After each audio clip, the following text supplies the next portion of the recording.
A ruptura que entendemos que devemos fazer com a União Europeia e com alguns dos seus instrumentos não é suscetível de se traduzir num ato súbito. Seria muito fácil se assim fosse. Com uma decisão, desfazíamos todo o conjunto, todo o tipo de constrangimentos que hoje pesam sobre nós por estarmos dentro da União Europeia. Esta ruptura que o PCP defende deve ser entendida como um processo. A União Europeia evoluiu num sentido em que não permite que políticas que foram implementadas por alguns dos seus países nos anos 60, 70, pudessem ser implementadas hoje. Portugal receberá, se tudo correr bem, entre 2014 e 2020 de fundos da União Europeia, transferências da União Europeia para Portugal, em fundos estruturais, em verbas da PAC, qualquer coisa como 25 mil milhões de euros. Dizia Durão Barroso, na altura em que foi definido este envelope financeiro, que era uma pipa de massa. Nós fizemos, na altura, uma pergunta à Comissão Europeia por escrito, que a Comissão Europeia nos dissesse quanto é que estimava que em juros, em serviço da dívida, para países da União Europeia, Portugal fosse pagar neste período. Contas da Comissão Europeia, não são do PCP, qualquer coisa em torno dos 60 mil milhões de euros. Ou seja, quase o triplo daquilo que Portugal vai receber de fundos comunitários. Portugal, em 20 anos, é um dos países que menos cresce no mundo. Há poucos países no mundo, 12 para ser preciso, que crescem menos do que Portugal neste período. Incluem-se lá economias devastadas por guerra, de Líbia, Síria, Iraque, Sudão e outros países devastados por conflitos civis e 2 outros países da periferia do euro. A Grécia e a Itália. O drama maior, e creio que é nossa obrigação, não há debate honesto sobre o futuro do país que não tenha de considerar esta questão, não é o que nos aconteceu nestes 20 anos. É isso também, mas é sobretudo o que nos pode acontecer se nos mantivermos nesta prisão monetária. Qual foi a consequência prática do processo desencadeado a partir do Parlamento Europeu de sanção ao regime, à Hungria e ao governo de Viktor Orbán? Foi o reforço de Viktor Orbán. Foi o reforço. O PCP não reconhece à União Europeia a autoridade para se arvorar em referência ou juiz no que à democracia diz respeito aos direitos humanos.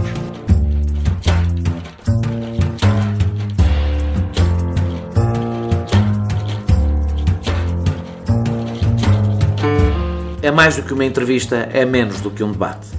É uma conversa com um contraditório em que, no fim, é mesmo a opinião do convidado que interessa. É um debate em que eu perco sempre. Perguntar Não Ofende é o podcast semanal assinado por mim, Daniel Oliveira, o que não faz chorar. Quase sempre sobre política, às vezes sobre coisas realmente interessantes. Ouça e subscreva em qualquer aplicação iOS, Android, Mixcloud ou no SoundCloud. Vá a patreon.com/perguntar não ofende, conheça as vantagens de ser patrono e apoie financeiramente a produção deste projeto independente.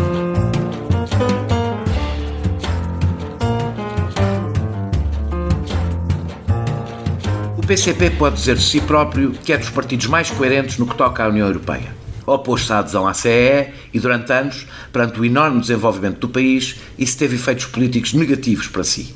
Hoje, perante o estado do projeto europeu, é o único que pode dizer: eu avisei. Claro que até Maastricht o projeto europeu não tinha a natureza que tem hoje, nem a arte da adivinhação lhe permitiria dizer que este era o caminho. Já quanto ao euro, as coisas são diferentes. Os avisos que fez então, que eram acompanhados por pessoas de muitos quadrantes políticos fora de Portugal, confirmaram-se plenamente. Mas a razão que o PCP tinha não o livra, como não livra nenhum dos partidos portugueses, das suas contradições em relação à Europa. É claro que o PCP é contra a União Europeia, mas nem sequer defende um referendo à manutenção do país no espaço comunitário. Talvez porque saiba que tal posição é, por agora, absolutamente marginal. Este taticismo cria-lhe um problema no Parlamento Europeu que se traduz no oposto do taticismo.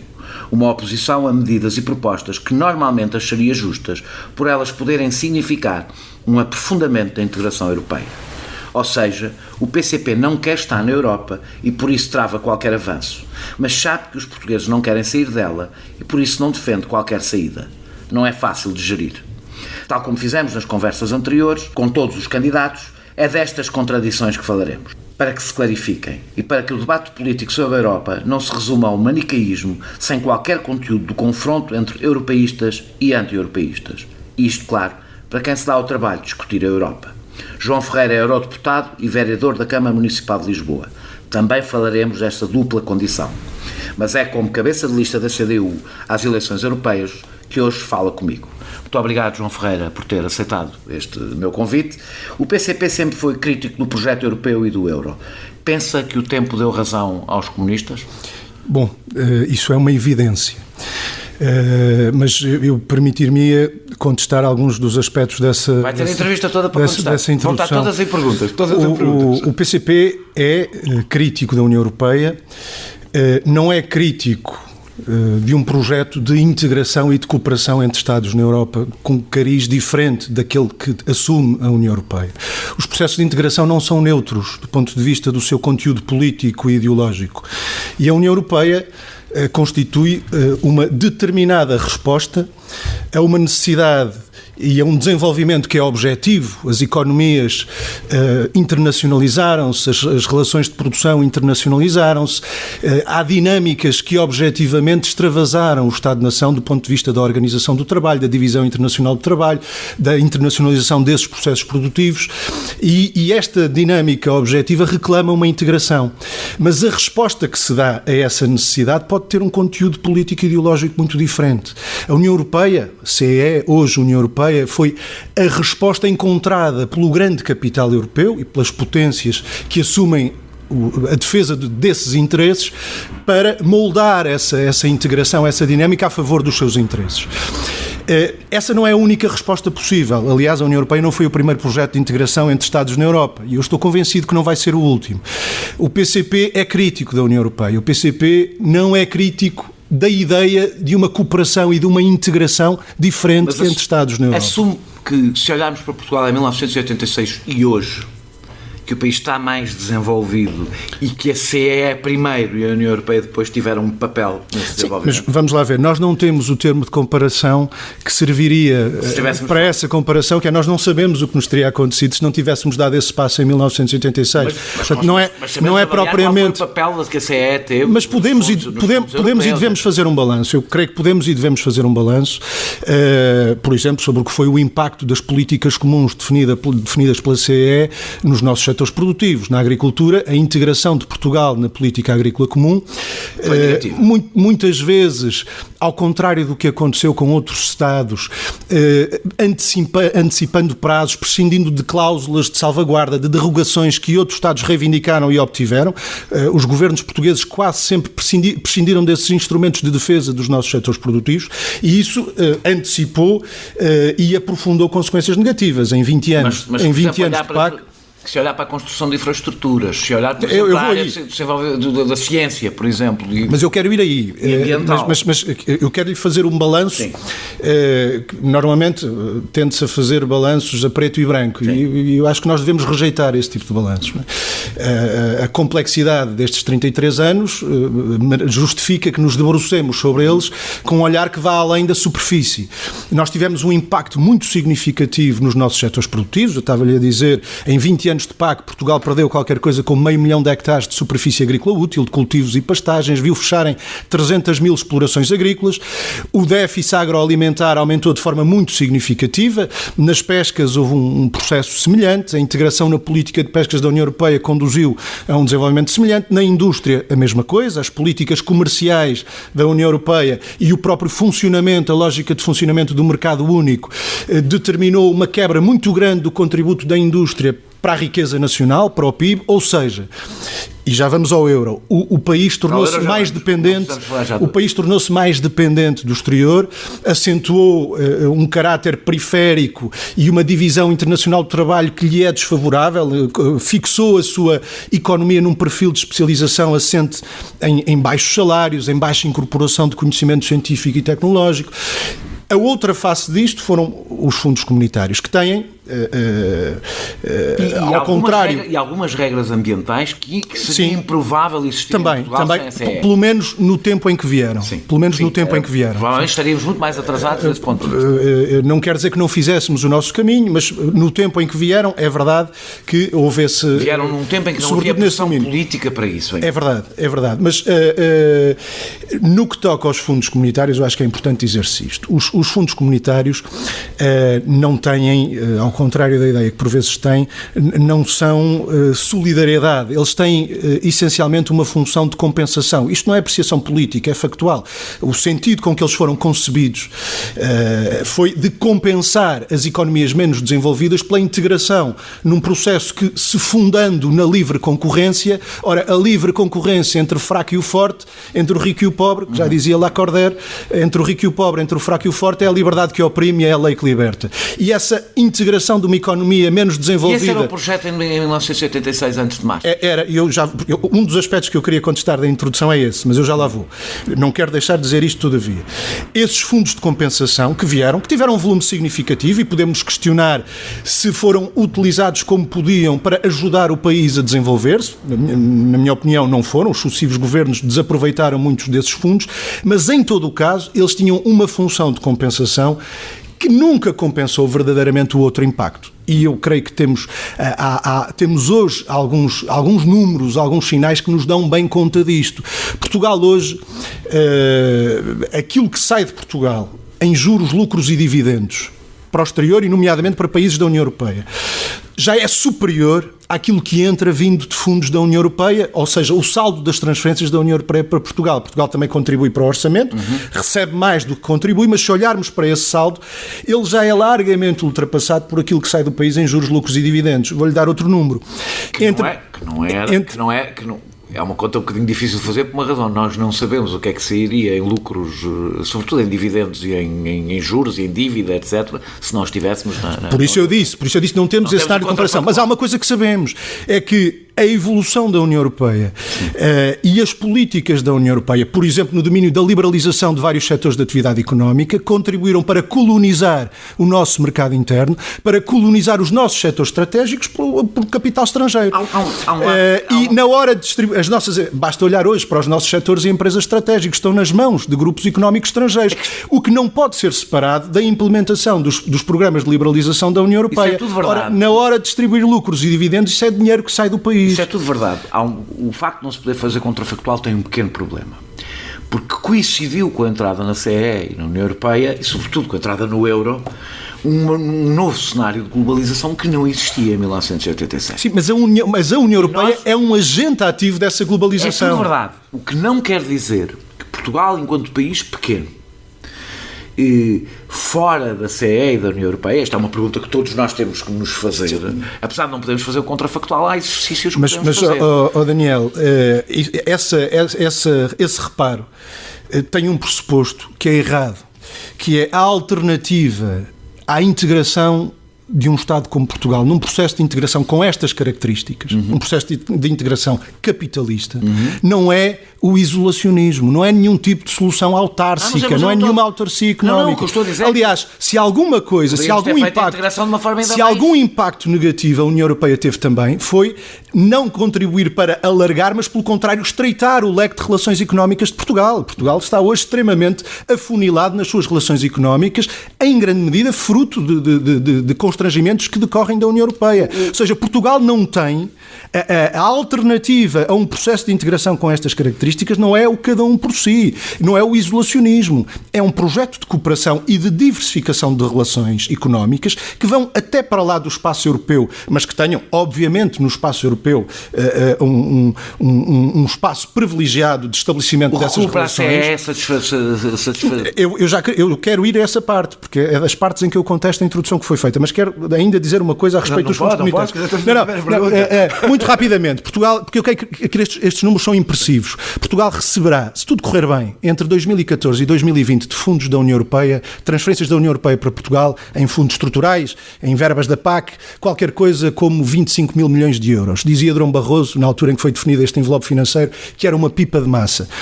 Nós fizemos, na altura, uma pergunta à Comissão Europeia por escrito, que a Comissão Europeia nos dissesse quanto é que estimava que em juros, em serviço da dívida, para países da União Europeia, Portugal fosse pagar neste período.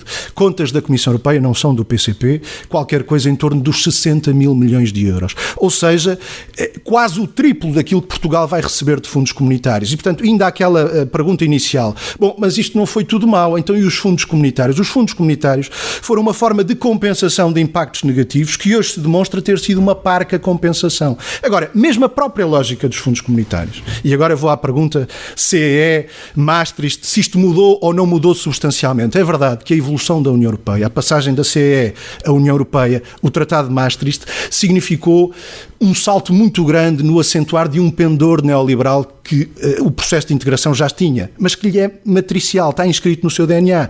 A política de coesão, a célebre política de coesão, surge décadas depois da fundação, da criação da CEE. Décadas. A um novo espaço de integração que não existiu. E porquê? Não, vamos lá ver, os princípios matriciais disto são o mercado comum e a livre concorrência no mercado comum. A política de coesão surge décadas depois, como digo, do momento fundador. Mas surge. E surge no momento. E surge como e porquê? Esta é uma questão interessante que às vezes escapa a muitos debates.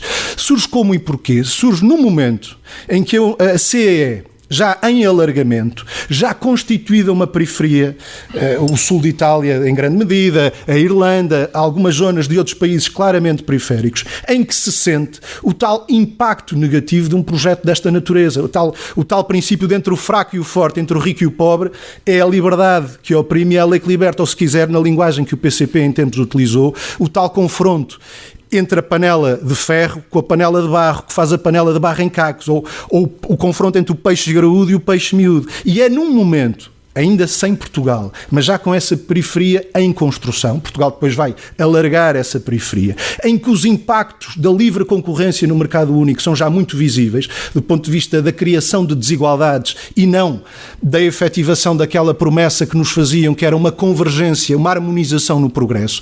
O que aconteceu foi exatamente o contrário, desde muito cedo, não foi desde Maastricht, foi desde antes de Maastricht, e é a partir daí que se institui a política de coesão. É muito interessante até, esta é uma curiosidade que é pouco conhecida, a primeira definição que é feita de coesão, porque é um novo conceito que é trazido para dentro da então CEE, a primeira definição que é feita de coesão é uma definição pela negativa, ou seja, é não pela igualdade, mas pela desigualdade. Era o nível máximo de desigualdade que deveria ser tolerado. E, portanto, os fundos da coesão, os fundos estruturais, têm esta função, que é não permitir que a desigualdade atinja níveis intoleráveis. Nós vimos durante a crise do euro o que poderiam ser os níveis excessivos de desigualdade. Mas o PCP tem uma dificuldade nesse discurso político, que é o saber que o povo português quer esmagadoramente manter-se na União Europeia.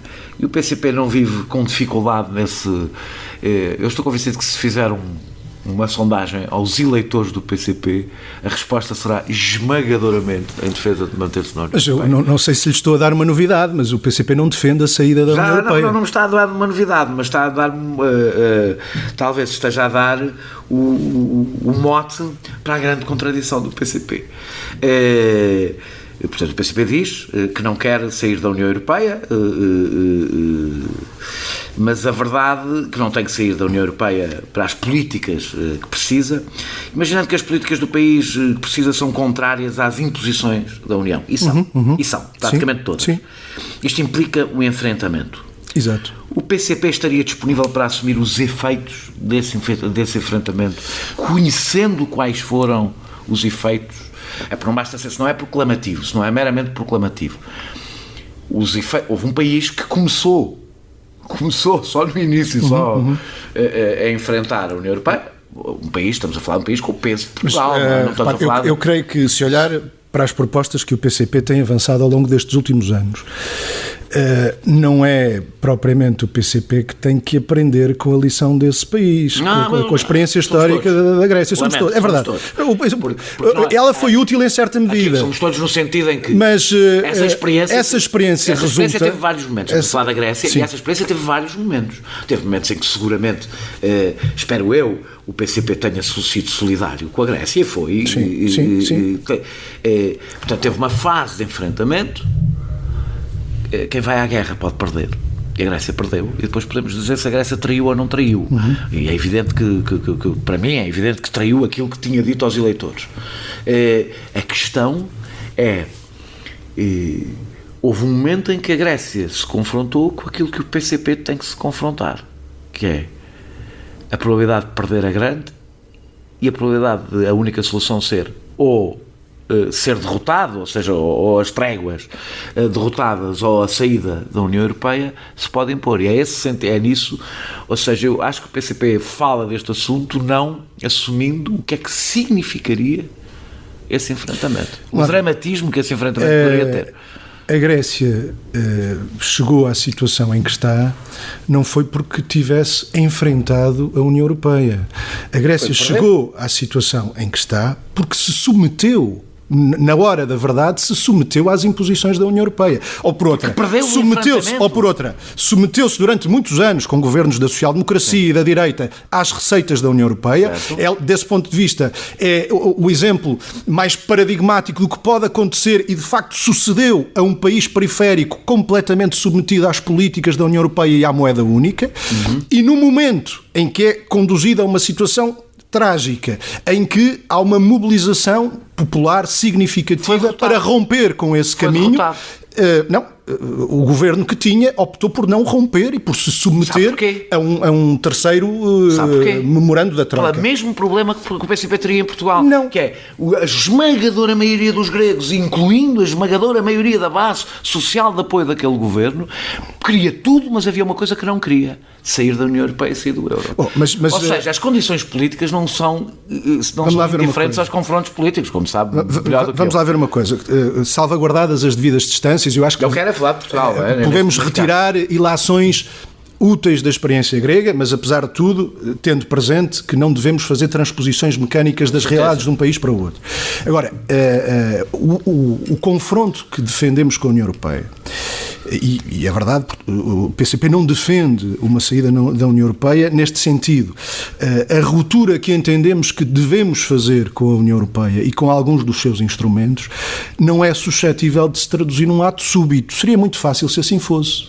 Nós, com uma decisão, desfazíamos todo o conjunto, todo o tipo de constrangimentos que hoje pesam sobre nós por estarmos dentro da União Europeia. Esta ruptura que o PCP defende deve ser entendida como um processo.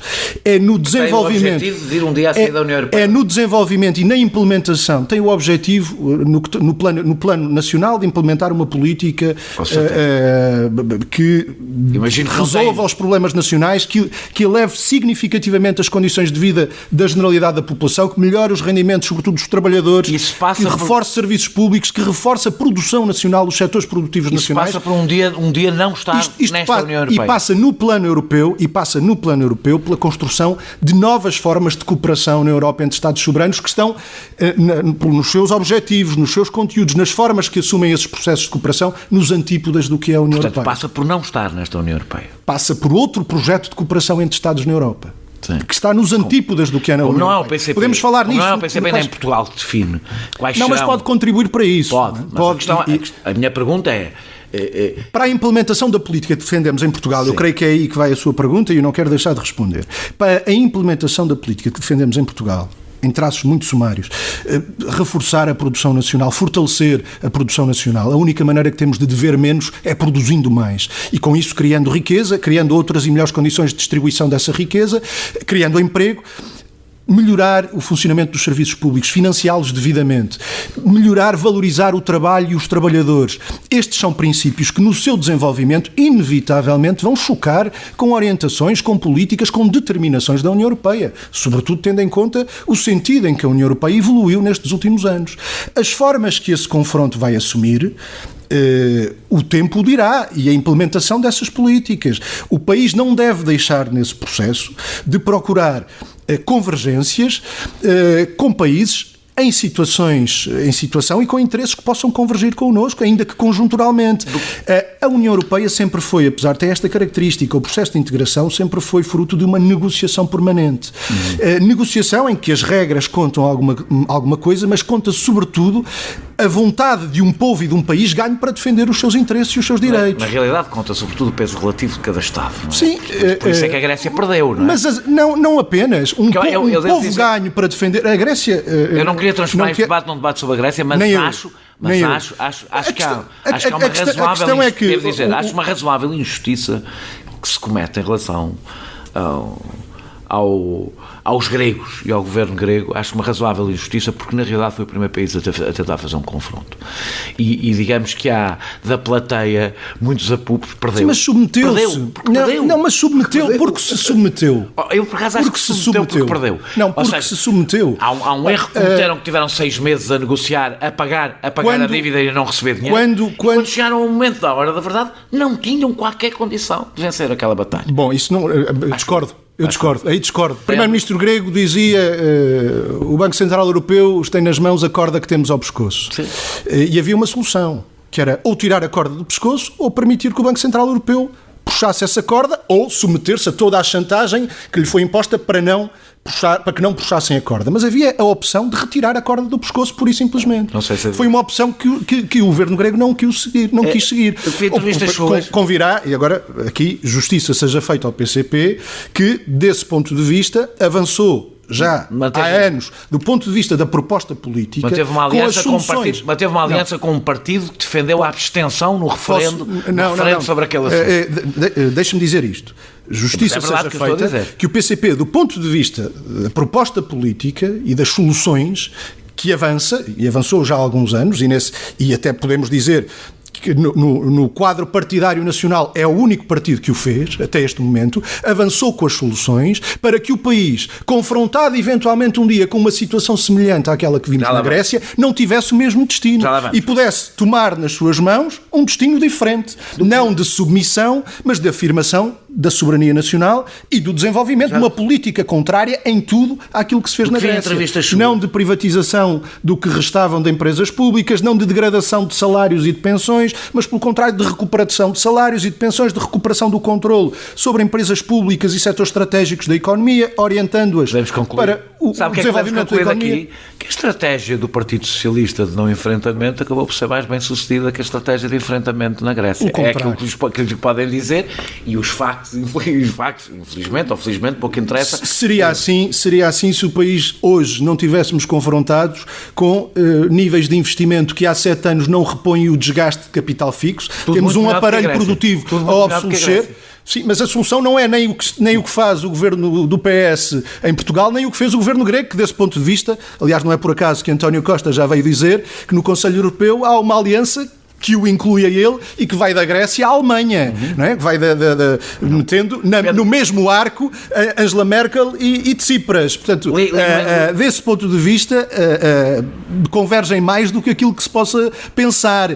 O que nós colocamos é a necessidade de não... Quer dizer, nem a Portugal nem a Grécia ganham propriamente com essa convergência ou com as posições que têm sido defendidas, como a realidade o demonstra. Não vou ser mauzinho e não vou insistir no quem é o vosso aliado na Grécia e o comportamento que teve todo aquele processo, que é um comportamento que nem o PCP evidentemente acompanha, que foi o que basicamente, o Partido Comunista Grego defendeu a abstenção num referendo popular de enfrentamento com a Europa, numa posição totalmente irresponsável. Já deu a resposta, portanto não esperará da minha parte nenhuma resposta. É a sua opinião. O PCP em Portugal tem propostas para a situação que se colocam em Portugal e perante dificuldades do tipo daquelas que foram colocadas ao povo grego, o PCP não hesitaria sobre que lado tomar. Do que vi em entrevistas suas, percebi que não considera que as coisas passem por uma solução como o Brexit, mas acha que Portugal estaria, portanto, não defende a saída da União Europeia, e aliás já aqui o disse, mas não acha pelo menos a entrada na União Europeia, a manutenção na União Europeia, a entrada na CE e a manutenção na União Europeia deveria ser referendada? Não creio que neste momento isso esteja em cima da mesa. Como digo, a minha pergunta é se o PCP põe em cima da mesa, que não está, é evidente. Não, o PCP não a põe em cima da mesa. E porquê?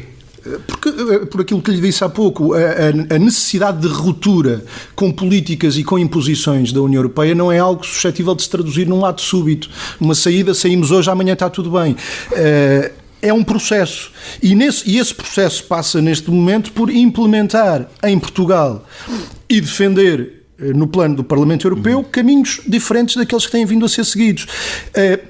essa implementação das políticas que há pouco lhe dizia, reforço da produção nacional, isso vai chocar com as políticas comuns da União Europeia, como é óbvio. Não é? Aliás, isso está-se a ver... A recuperação do controle público.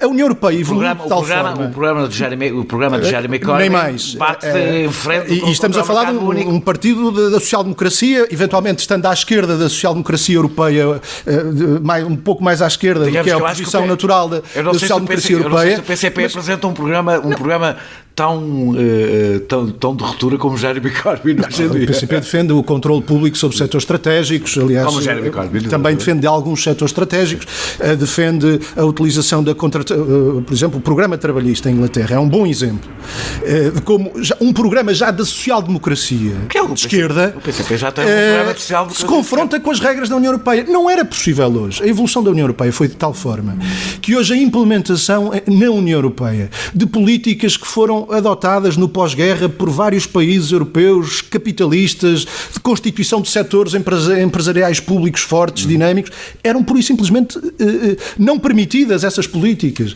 A União Europeia evoluiu num sentido em que não permite que políticas que foram implementadas por alguns dos seus países nos anos 60, 70, pudessem ser implementadas hoje. Até que a CE, algumas delas que a CE apoiava, que o projeto europeu não contrariava, é preciso dizer que o chamado modelo social europeu, que se baseava numa lógica social-democrata, foi coincidente com o processo de integração europeia até um determinado momento. Por isso é que eu acho que há uma fronteira entre Maastricht o ser coincidente não quer dizer que exista uma relação de causa e efeito. É verdade. De facto foi coincidente num período histórico em que, como sabemos, havia todo um bloco socialista que, independentemente da avaliação que cada um possa fazer dessa experiência, não pode negar o impacto que teve na Europa Ocidental nesse período, essa experiência do ponto de vista da conquista de um conjunto de direitos pelos trabalhadores e pela população em geral, serviços públicos, aquilo que vulgarmente se associa ao que acabou de descrever como um modelo social ou um Estado social. Também li numa entrevista sua que defende que Portugal deve recuperar a soberania monetária, e eu aqui gostava que não fizesse mesmo jogos de palavras. A minha pergunta é: recuperar a soberania monetária implica sair do euro? É disso que estamos a falar. Não estamos a falar de outra coisa, porque só se recupera a soberania monetária estando fora do euro, e, portanto, o PCP defende a saída do euro. Quando diz que quer que Portugal recupere a soberania monetária, significa que quer sair do euro. E, primeiro, quero que me confirme, o PCP quer sair do euro. 2, se querendo sair do euro, porque só pode ser esta a leitura, como é que se sai do euro? É porque esta é sempre a grande dificuldade. Vamos lá ver, desde 2000... Uma pessoa pode achar, e isto não é contraditório, que Portugal está mal no euro, que o euro é um grave problema para o país, mas que não conhece, a política tem as limitações das nossas próprias capacidades, que não sabe como é que é a forma como isso se faz, e, portanto, que o país não está preparado para fazer esse combate. Olha, não é bem essa. Eu não percebo bem qual é a posição do PCP nessa matéria. Eu acho que ela é, apesar de tudo, razoavelmente clara, e eu resumidamente, por acaso, acho que neste caso não é nada claro. Desde 2006 que o PCP defende uma solução que permitiria ao país recuperar a soberania monetária por razões óbvias, sem que isso implicasse a sua saída do euro, que era a dissolução da União Económica e Monetária. Mas como nisso não manda. Agora, a evolução da União Europeia não aponta nesse sentido. E desde 2012, pelo menos, que o PCP colocou em cima da mesa, e foi o único partido a fazê-lo até este momento, a necessidade do país se preparar para uma saída do euro. Essa saída pode assumir contornos diferentes. Pode ser uma saída, e desejavelmente deve ser uma saída negociada num quadro europeu, em que se permita a Portugal e a outros países que o queiram fazer, num quadro negociado, a reconstituição de moedas nacionais, ou pode, em última instância, o país tem esse direito de poder unilateralmente tomar essa decisão. Mas eu creio que nos importa, antes de dizer o que poderia acontecer, perceber o que nos aconteceu nestes 20 anos, porque se fala pouco disso. Nós estamos, este ano, a fazer 20 anos de integração no euro. E o balanço destes 20 anos contraria tudo aquilo que nos disseram que o euro nos ia trazer. Não há um único indicador económico que não tenha piorado. Não há nenhum. Eu estou-lhe a facilitar o caminho para chegar à outra parte. Mas mais do que isso, Portugal, em 20 anos, é um dos países que menos cresce no mundo. Há poucos países no mundo, 12 para ser preciso, que crescem menos do que Portugal neste período. Incluem-se lá economias devastadas por guerra, Líbia, Síria, Iraque, Sudão e outros países devastados por conflitos civis e 2 outros países da periferia do euro, a Grécia e a Itália. Estamos entre os países que menos cresceram no mundo. Os salários estagnaram. Nós temos uma distribuição do rendimento nacional que, fruto do euro e das determinações que estão associadas ao euro, é cada vez mais desfavorável a quem cria a riqueza, aos trabalhadores. Nós temos salários praticamente estagnados ao longo das décadas. Vamos partir do princípio que nós estamos de acordo nessa matéria. Eu sei que não está só a falar comigo, está a falar com quem está a ouvir. Mas há outra coisa que é importante. Aliás, ainda há dias, um estudo muito badalado que andou por aí de uma fonte insuspeita, o Centro de Estudo de Políticas Europeias, apontava, pegava em 8 países, fazia um balanço e chegava à conclusão que Portugal era aquele em que o impacto do euro tinha sido mais desastroso. Mas aqui é o termo, considero que a entrada no euro foi a maior tragédia económica da história do país desde 25 de Abril. Mas aqui chegados ao PCP, não nos chega a olhar para trás e dizer tivemos razão. Serve para nada. Sim, tivemos e tínhamos razão. Mas o drama maior, e creio que é a nossa obrigação, não há debate honesto sobre o futuro do país que não tenha de considerar esta questão, não é o que nos aconteceu nestes 20 anos. É isso também, mas é sobretudo o que nos pode acontecer se nos mantivermos nesta prisão monetária. E a minha pergunta é, isso nós conseguimos imaginar o que é que pode acontecer? Não sei se conseguimos. Nós estamos na mesma linha, não é? Nós estamos conjunturalmente num período, enfim, tivemos taxas de crescimento há 2 anos que não chegaram aos 3%, enfim, quase razoável, aquilo pareceu quase bom, mas imediatamente no ano passado já fechámos abaixo nos 2%. Este ano já temos previsões abaixo dos 2%. É o regresso ao 1, qualquer coisa dos 20 anos de euro, que em média nos deixaram abaixo de 1% de crescimento. E, portanto, o drama maior, mais do que os 20 anos que passaram, é nós projetarmos nos próximos 20 o que foi a estagnação económica, o retrocesso de direitos sociais, a degradação de serviços públicos que experienciámos dentro do euro. O PCP não é um partido, não é um analista, é um interventor político que tem que fazer a outra pergunta. E tem proposta política. É, o que é que acontecerá ao país? Não é quando estiver fora do euro. Isso também é uma discussão e nenhum de nós sabe. Nenhum de nós realmente sabe o que é que acontecerá. Essa é a diferença, é sempre aquela conversa do preferimos a tragédia que conhecemos ou a tragédia que desconhecemos. Mas agora, sobretudo, o que nenhum de nós sabe é o que acontecerá ao país quando sair do euro. Bom, como é que isso se faz? Podemos dizer que ninguém sabia o que aconteceria ao país quando entrou no euro. Mas não quer ser, imagino que não quer ser tão irresponsável como aqueles que nos meteram no euro. É óbvio que os custos de uma saída, se geridos de forma conveniente, o PCP não defende uma saída... Não é o PCP que os vai gerir. O PCP não defende uma saída feita de qualquer forma.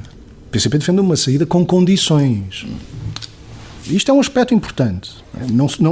Não se esqueça este aspecto.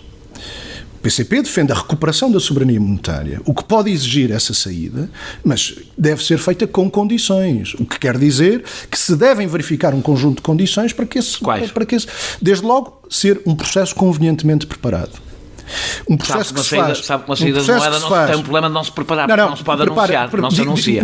Certo, mas não é uma tragédia. Se anuncia uma saída de moeda, é uma tragédia. O que não quer dizer que não deva ser um processo cuidadosamente preparado, que se deve fazer não para prejudicar, depois de anos em que a generalidade da população já foi prejudicada pelos custos da permanência, os custos dessa saída não podem pesar sobre os que sofreram os custos da permanência. Ou seja, tem que haver uma gestão do processo. Para quem não percebe o que é que está a dizer. Tem que haver uma gestão do processo que a todo o momento defenda os rendimentos, os salários, inclusivamente as poupanças da população. Como sabe, o que é provável numa saída de uma moeda...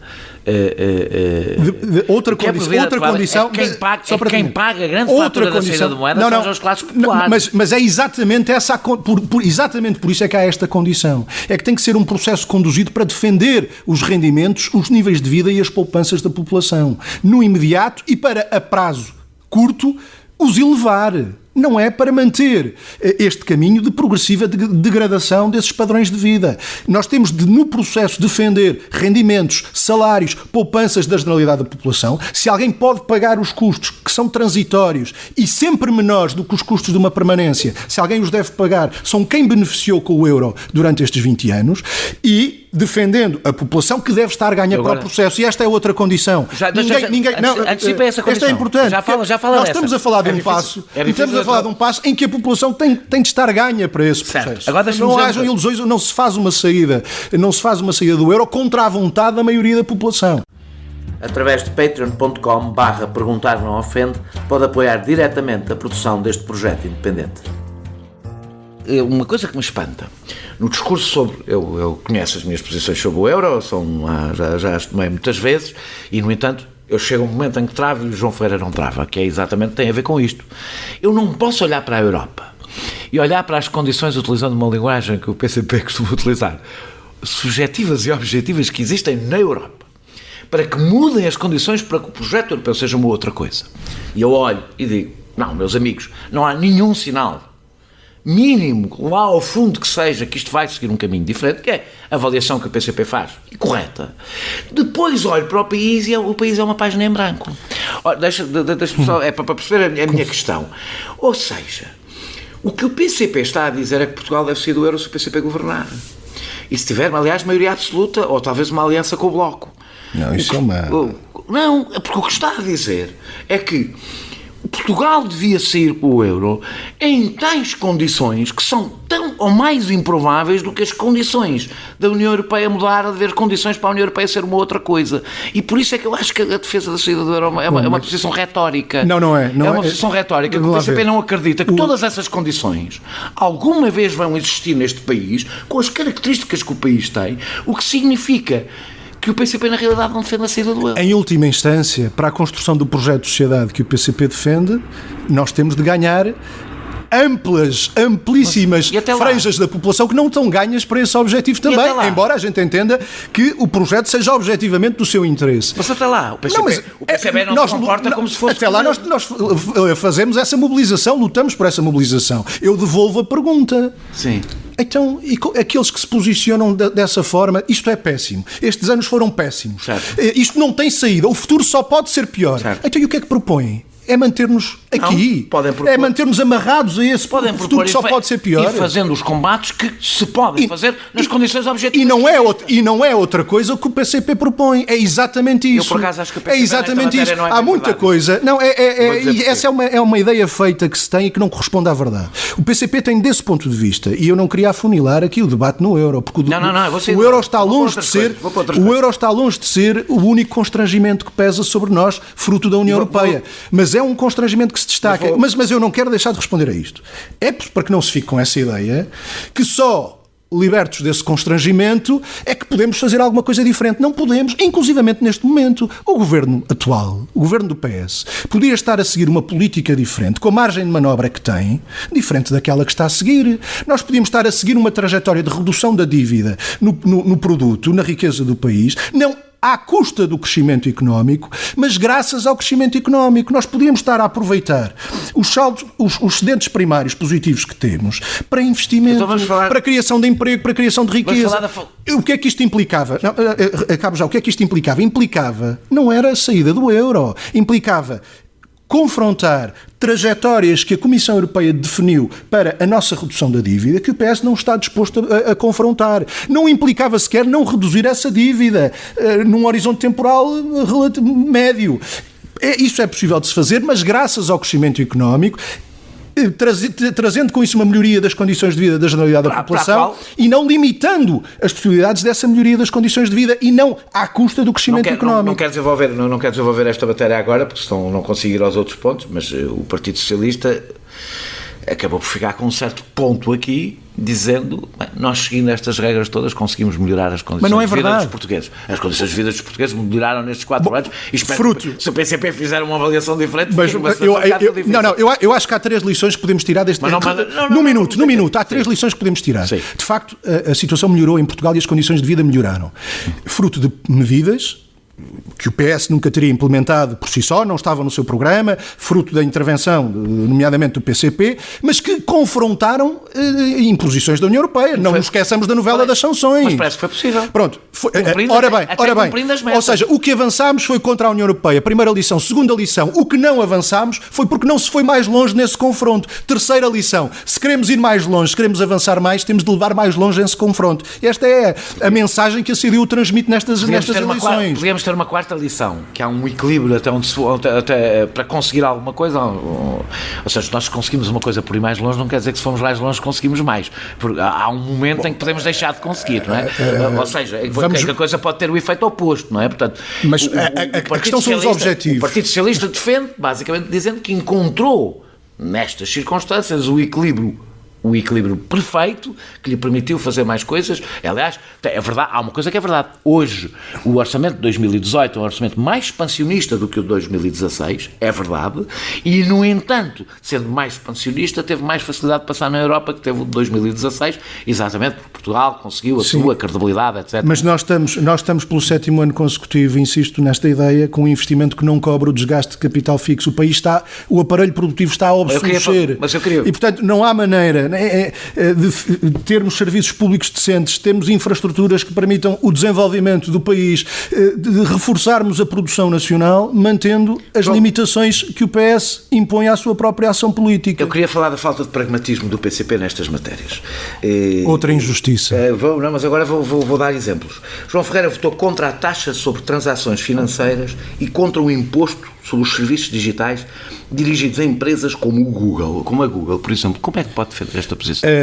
Isto está associado a uma ideia que eu acho que é muito injusta, Mas estou contra. Que foi de alguma forma mencionada. Não, nós defendemos o imposto sobre as transações financeiras. Nós votamos contra outra coisa e eu já explico o que é. Nós defendemos há muitos anos o imposto sobre as transações financeiras, como defendemos, aliás, a possibilidade de instaurar uma taxa sobre os gigantes do digital. Votámos a favor disso ainda recentemente, por exemplo, aqui na Assembleia da República, quando o assunto foi discutido. Aqui não serve para nada. Não, mas lá também depende das condições em que isso seja implementado. Há uma injustiça que eu acho que cai por terra quando, com seriedade, alguém se dedica a fazer um balanço da atividade dos vários partidos no Parlamento Europeu. Mas responda a esta. Não, eu vou responder a essa. Não vou deixar essa sem resposta, mas esta foi lançada logo na introdução à nossa conversa. Sim. Que é esta ideia de que o PCP, porque é crítico da União Europeia, fica de braços cruzados no Parlamento Europeu, em Bruxelas e em Estrasburgo. Não. É uma posição principista. Não é verdade. Que não é, aliás, historicamente muito comum no PCP. Não. O PCP tem 2 ou 3 orientações muito claras para a sua intervenção. O PCP é crítico do processo de integração, mas não abdica de nenhuma maneira, nunca o fez, de intervir nestas condições de todas as formas possíveis para poder trazer desta situação o maior benefício possível para o país, para os trabalhadores, para o povo, e de mitigar o prejuízo. E para a Europa também. E para a Europa. Sim, e para a Europa também. E, portanto, quem quer que se dedique, então, porquê é que votou contra? E quem quer que se dedique a este exercício de fazer um balanço da atividade dos vários partidos, quer dizer, não é alguém que tem, do ponto de vista de propostas de alteração a diretivas e regulamentos, do ponto de vista de relatórios e pareceres elaborados, do ponto de vista de perguntas escritas feitas a instituições europeias com a Comissão Europeia, mais trabalho muitas vezes do que a soma de todos os outros partidos, não é propriamente alguém conformado, ou alguém que está numa posição de bota a baixismo, ou um criticismo inconsequente. Não digo isso sobre o PCP, digo isso ou um criticismo inconsequente. Nós conseguimos alterações a regulamentos de fundos estruturais por proposta, por iniciativa, tiveram um impacto extremamente positivo. Mas eu não estou a falar da mercearia para o país, eu estou a falar de uma coisa que são posições políticas que são fundamentais. Não é mercearia para o país as condições em que vai poder utilizar nos próximos anos os fundos estruturais. Mercearia não é obrigatoriamente má. Não é mercearia para o país as condições de mobilização, por exemplo, de um fundo de solidariedade da União Europeia que apoia países como Portugal e não só Portugal, a Grécia, países que são percorridos por catástrofes naturais. Eu estou a falar de posições ideológicas. Isso não é mercearia, estamos a falar de coisas que resultam da intervenção de deputados do PCP. Posições ideológicas e políticas. Agora, que é ver o PCP votar contra um imposto, é porque isto não é um pormenor. São 2 impostos. Não, mas eu vou a essa questão. Já agora para se perceber porque é que eu levantei estes 2 e não escolhi outros 2 quaisquer. Mas é um imposto que o PCP defende há muitos anos. São um imposto sobre as transações financeiras. São 2 impostos que, do ponto de vista... Eu posso compreender que a posição do PCP é a favor da soberania fiscal. Muito bem, é uma posição legítima e que, portanto, não quer um aprofundamento de uma política fiscal europeia. não cabe nestes dois impostos. Estes são dois impostos que são absolutamente inúteis se forem impostos nacionais, não servem para nada, são uma mera proclamação de princípios e que é um dos poucos casos que mesmo alguém, seja eurocético, até anti-europeísta, compreende que são impostos que, pelo contrário, só podem existir à escala europeia. Porque só são eficazes à escala europeia. Sim. E custa-me perceber como é que o PCP, em dois impostos que correspondem, evidentemente, aos seus princípios políticos. Não, mas vamos lá ver. Então porquê é que votaram contra? Diga-me. Não, isso não corresponde à verdade. Vamos lá ver. Sim. O PCP defende esses impostos. Sim. Reconhece. Não é verdade que eles não possam ser implementados à escala nacional. Mas é verdade. Ninguém paga, não é? Calma. Não é rigorosamente verdade. Há um conjunto, de resto, há um conjunto de medidas que podem ser tomadas no domínio do combate à fraude e à evasão fiscal que nós temos visto serem sucessivamente adiadas com a desculpa que não servem nada se não se fizerem à escala, a uma escala europeia. Mas é verdade. É verdade. E nós não negamos a necessidade, a utilidade de haver uma cooperação no domínio europeu para a instauração de determinados impostos. Como, por exemplo, qual é a diferença? Que há muito tempo defendemos. No caso do imposto sobre as transações financeiras, há muitos anos defendemos e, portanto, não se insista na ideia que votámos contra. Há muito tempo defendemos. E o digital mais recente, porque só surgiu essa proposta mais recentemente, mas que também defendemos. Então, porque é que votaram contra? Qual é aqui a diferença? A diferença é para onde revertem as receitas recolhidas com esse imposto. Acho que não deve ser para a Europa. Nós temos uma posição de que o orçamento da União Europeia deve ser reforçado a partir fundamentalmente das contribuições nacionais, de acordo com um princípio em que os países com maior rendimento nacional bruto contribuam proporcionalmente mais. Ou, se quiser, de outra forma, de acordo com o princípio em que os maiores beneficiários das políticas comuns e do mercado único devem contribuir proporcionalmente mais para esse orçamento. Este princípio de um orçamento construído essencialmente com base nas contribuições diretas dos Estados é essencial para quê? Para assegurar uma função redistributiva que o orçamento deve ter. Agora, nestes casos, estes impostos, impostos que faz todo o sentido irem para o orçamento. Do nosso ponto de vista, esses impostos devem reverter para os orçamentos nacionais e não para o orçamento da União Europeia. Onde estiver a Google, portanto, para a Irlanda. Não, de acordo com o princípio onde os lucros, essa é outra das medidas, de acordo com o princípio que os lucros são taxados onde são gerados. Tendo presente a necessidade de combater um conjunto de medidas associadas a um planeamento fiscal extremamente agressivo que algumas empresas fazem porque a União Europeia lhes permite, com manipulação de preços de transferência e outras maningâncias que permitem que esses impostos continuem a ser pagos, como são de facto na Irlanda ou na Holanda, onde o PSI 20 português, as empresas do PSI 20 português vão pagar os impostos, não os pagando em Portugal. Ora, nós não precisamos. Os problemas do digital é que os lucros não são gerados em lado nenhum, propriamente. Ou seja, uma das coisas que me custa compreender é exatamente porque eu acho que o PCP põe uma posição de princípio em cima de uma coisa que que contraria na sua própria realidade esse princípio, e o que decide é uma posição pouco pragmática sobre o tema. Eu tenho outro exemplo. Outro exemplo que, na minha opinião, até é um bocadinho pior. A taxa sobre o digital, sim, já alguns países a implementaram. Ela pode ser, foi rejeitada há dias, não, para alguma coisa séria, foi rejeitada há dias na Assembleia da República pelo PS, pelo PSD e pelo CDS. O PCP votou a favor disso. Pois, dará 10 cêntimos para aí.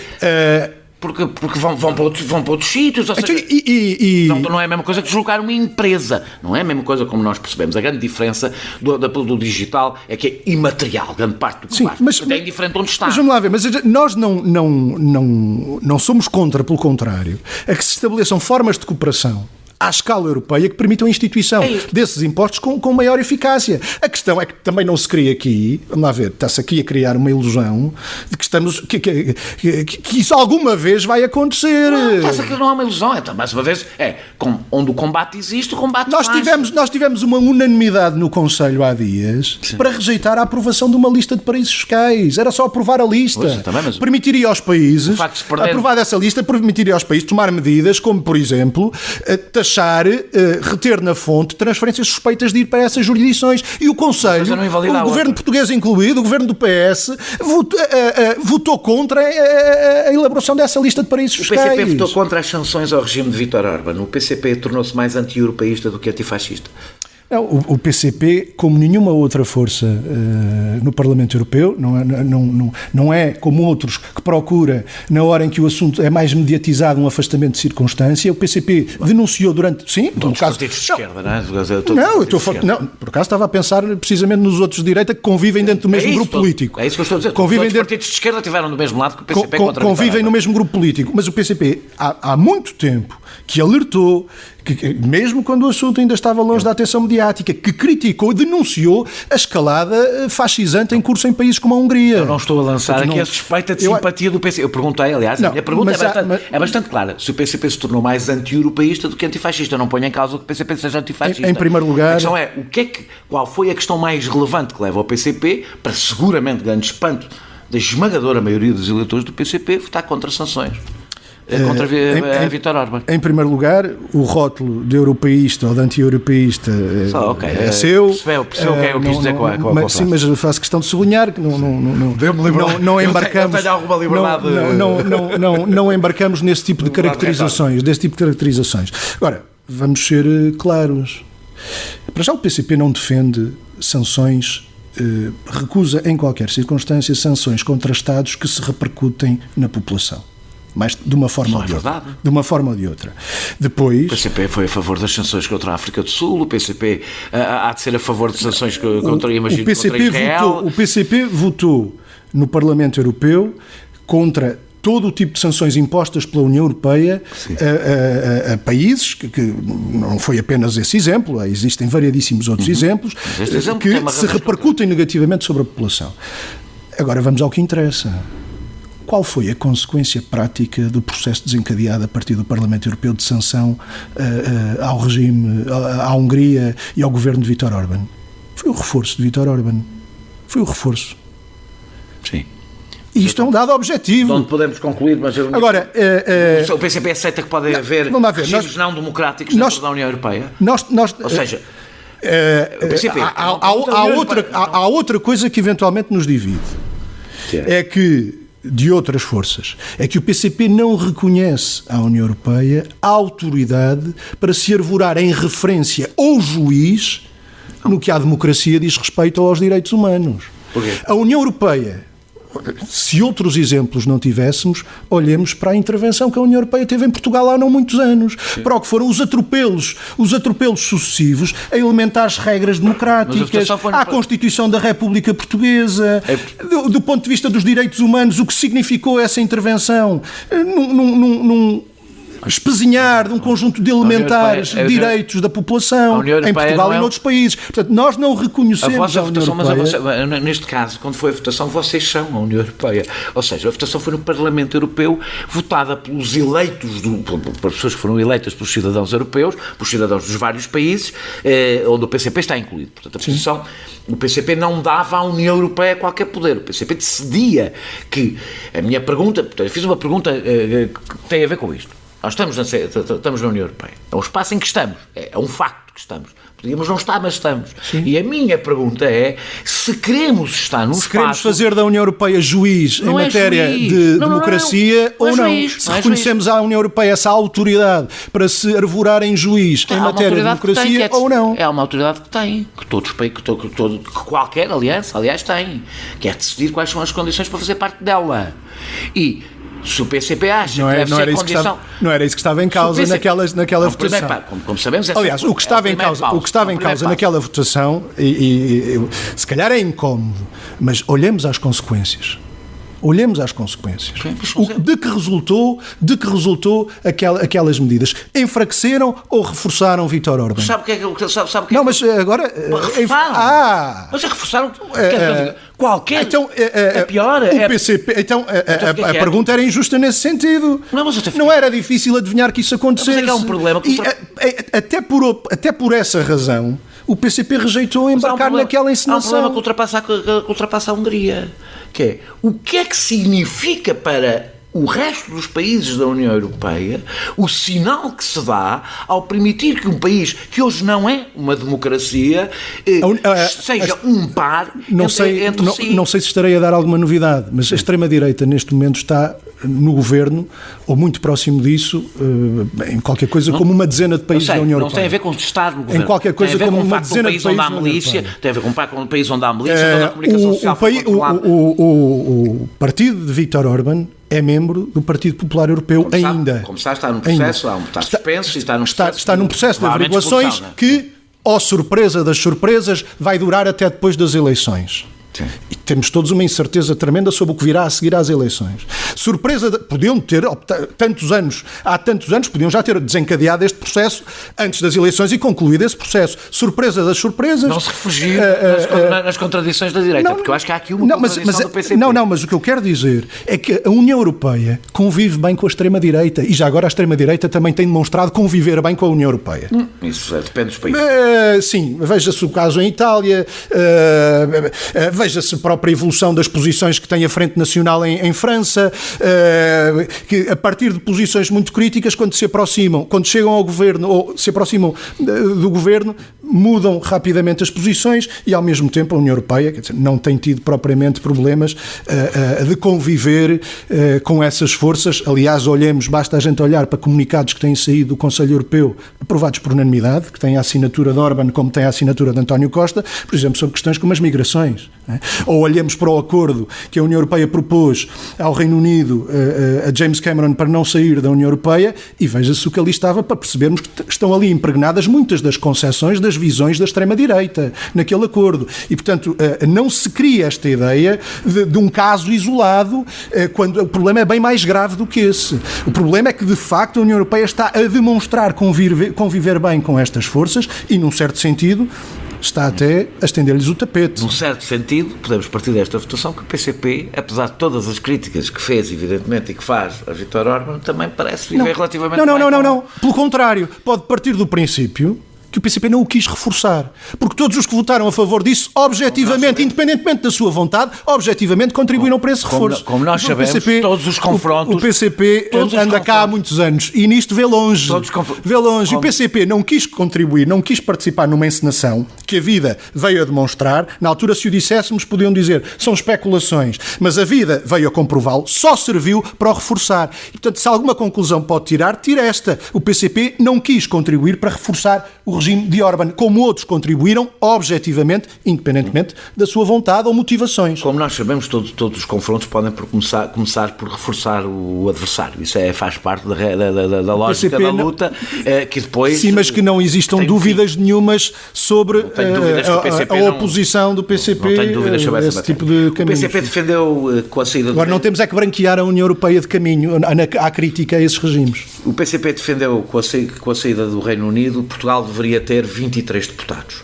Mas para manter os mínimos de proporcionalidade nacional, que hoje não existem, os países mais pequenos estão sobre-representados, não nos podemos queixar desse ponto de vista, para manter o mínimo de proporcionalidade nacional, isso obrigaria a ultrapassar os 751 deputados impostos nos tratados. Não é uma proposta um pouco demagógica para consumir? De maneira nenhuma, até porque o que propusemos não era a recuperação dos 23. A nossa proposta permitiria recuperar os 25 deputados por Portugal, ou seja, aqueles que já tivemos e perdemos. Portanto, ainda mais do que eu tinha dito. Mantendo os 751, é possível, cumprindo as regras da proporcionalidade degressiva, que é isso mesmo, é uma proporcionalidade que não é pura, que já existe, mas que, digamos que admite várias declinações. Ela pode ser mais ou menos degressiva.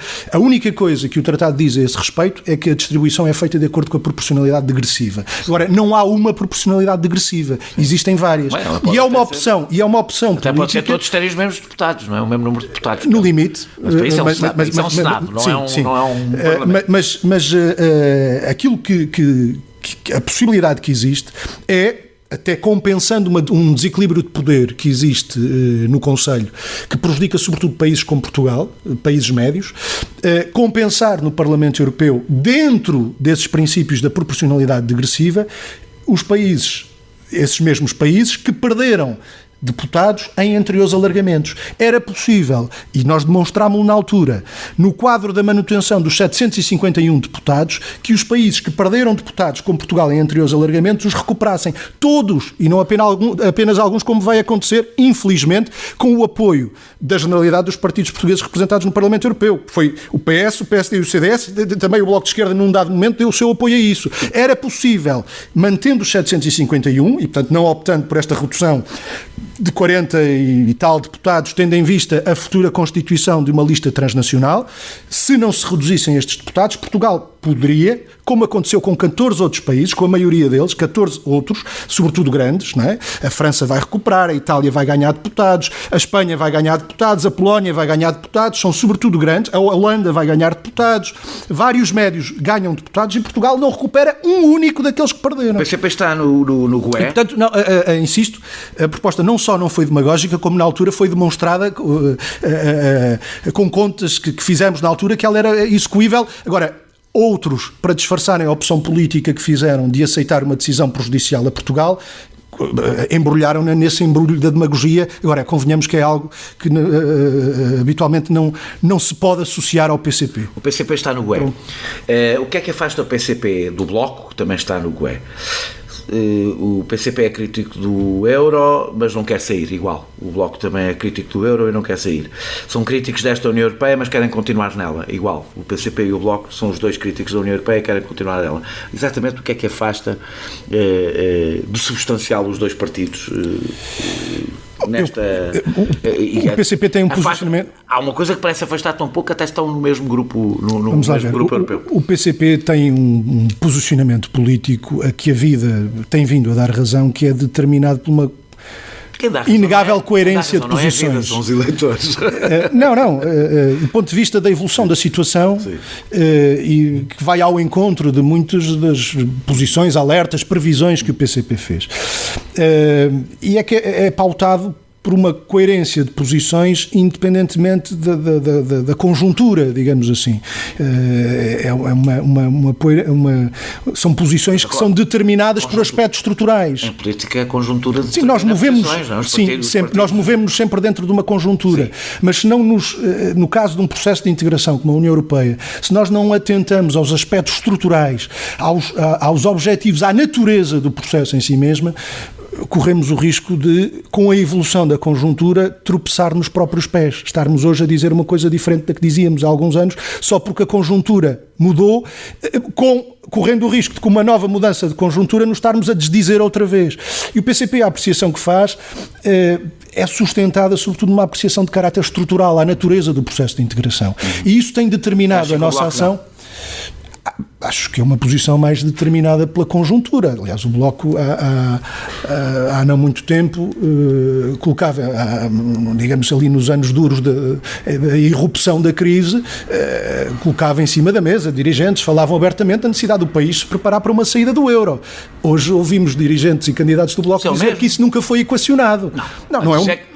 Na entrevista, aliás, se ouviu a entrevista da Marisa Matias neste podcast, ela diz exatamente que qualquer país deve estar preparado para a possibilidade de sair do euro e, portanto, deve-se preparar para isso. Mas então terá que perguntar à Marisa Matias porque é que, quando o PCP apresentou no Parlamento Europeu uma proposta para a criação de um programa que enquadrasse uma saída negociada dos Estados que o queiram fazer, ela votou contra ou absteve-se nessas votações. É um bocadinho mais do que preparar, não é? Isso é quase para anunciar o que não é a mesma então coisa. O que é preparar? É ficarmos à espera de braços cruzados e quando chegar à altura chegarmos como chegaram outros, à conclusão que não temos condições? O que é que eu lhe digo? Eu acho que é começar a fazer este debate como nós estamos aqui a fazer. Ou seja, começar a fazer um debate no espaço público. Fará justiça de reconhecer que o PCP tem dado um contributo inequívoco para que este debate seja feito. É uma justiça que não faz a nenhum dos partidos. E este debate deve ser feito, lá está, mesmo quando não estamos numa conjuntura que precipita quadros mais tremendistas e em que as soluções de urgência aparecem todas. É agora que nós devemos fazer este debate. Agora, eu creio que há outros aspectos, para ir ao encontro da sua pergunta, que têm determinado posições diferentes do PCP e do Bloco de Esquerda no Parlamento Europeu, havendo também, não vale a pena ignorá-lo, muitas áreas de convergência. De facto, estamos no mesmo grupo, é um grupo determinado por uma grande diversidade de posicionamentos, composto por forças de esquerda, comunistas, outras forças de esquerda, por acaso, hoje em dia são mais outras forças de esquerda do que comunistas. Sim, mas ainda, apesar de tudo, ainda há vários partidos comunistas. Só como fez uma ordem que apesar de tudo, há vários partidos comunistas ainda, mas que é marcado por uma grande diversidade de posicionamentos e que, pronto, tem expressão também nisso, no facto de estarem o PCP e o Bloco de Esquerda tendo conhecidas diferenças de posição em relação a vários assuntos relacionados com a União Europeia. Eurodeputado e vereador. Agora, uma dessas diferenças, isto eu não quero deixar de dizer, uma dessas diferenças não tem que ver, muito pelo contrário, com uma alegada atitude passiva nos confrontos que travamos no Parlamento Europeu. Eu insisto nisto. Faça-se a comparação. Nosso trabalho... Só não faça comparações quantitativas que a mim me parecem sempre sem dúvida, muito despolitizadas. Dizem alguma coisa, mas acho que não devem ser absolutizadas. Não é? As pessoas podem fazer é um facto. Tem que ser associadas. É um facto. Mas olhemos para tudo então. Sim. Olhemos para tudo. Olhemos para o aspecto quantitativo, olhemos para o aspecto sobretudo qualitativo, olhemos para a diversidade de intervenções, de propostas concretas, como eu dizia há pouco, na luta que se trava na alteração deste ou daquele regulamento de uma diretiva. Olhemos para tudo, para os pareceres legislativos, para os relatórios legislativos e não legislativos. Olhemos para tudo isso e, tenho dito, nós não tememos essa comparação, pelo contrário, desejamo-la, que se faça essa comparação. É eurodeputado e vereador da Câmara Municipal de Lisboa, em simultâneo, e nos dois casos em repetição de mandato. Não é uma mera acumulação de funções, nós estamos a falar de uma mera acumulação porque são dois cargos em dois países diferentes, o que faz alguma diferença. Como não tem o dom da ubiquidade, evidentemente não consegue estar em dois sítios ao mesmo tempo, faltou 1/3 das reuniões da Câmara. Não considera que isto é um desrespeito por quem o elegeu para a Câmara Municipal? Bom, em primeiro lugar, não são funções desempenhadas em países diferentes. Nós temos a concepção do desempenho do cargo de deputado ao Parlamento Europeu como algo que exige uma presença muito frequente no país. E nós... tem em Bruxelas também. Sim, pronto, também, em Estrasburgo. E em Estrasburgo também. Sim, tem 3 cidades diferentes. Em 3, mas isso já tinha antes de ser vereador na Câmara Municipal de Lisboa. Não, mas a questão, está bem, com certeza. Já passávamos um grande... E aliás, os outros deputados do PCP no Parlamento Europeu que não são vereadores passam uma grande parte do tempo aqui a fazer trabalho no país. O facto é que sendo cabeça de lista e voltando a ser cabeça de lista, faltam 1/3 da eu não sei se esses dados se referem ao anterior mandato ou ao atual. Eu penso creio que todavia... Penso que é o anterior. Creio todavia que são números que não serão rigorosos. Também aí, quando eu digo que o trabalho que fazemos não tem comparações, serve o mesmo para a Câmara Municipal. Mas aqui temos comparações, então se não está nas reuniões, é um dos primeiros seus deveres, não é? Estar nas reuniões da Câmara. Na esmagadora maioria das reuniões. Na esmagadora maioria das reuniões. Não há nenhum vereador que vá a todas as reuniões. Não, mas é dos vereadores mais faltosos. E há uma questão que convém assinalar. A CDU esteve representada com os seus 2 vereadores em todas as reuniões. Como sabe, é a opção de vários partidos, mesmo num quadro em que não existe uma acumulação de funções. A minha memória pode estar a falhar, mas eu tenho a ideia de ter visto uns outdoors com a sua cara. Sim, e tive na esmagadora maioria das reuniões. E os eleitores votam em partidos, mas não é por acaso pôs lá a sua cara. Era o João Ferreira que as pessoas provavelmente esperariam ver nas reuniões da Câmara. Não, eu creio que as pessoas que votaram na CDU. E é uma prática não apenas da CDU, mas de vários outros partidos e em vários, mas eu não consigo perceber em vários cargos na Assembleia da República, haver uma rotatividade entre outros eleitos. Neste caso, essa rotatividade nem foi assim tão exagerada, porque de facto eu tive na esmagadora maioria das reuniões. Tendo em conta que está na frente europeia, chamemos-lhe assim, não seria normal pensar que fosse um outro camarada seu? O PCP tem seguramente quadros suficientes.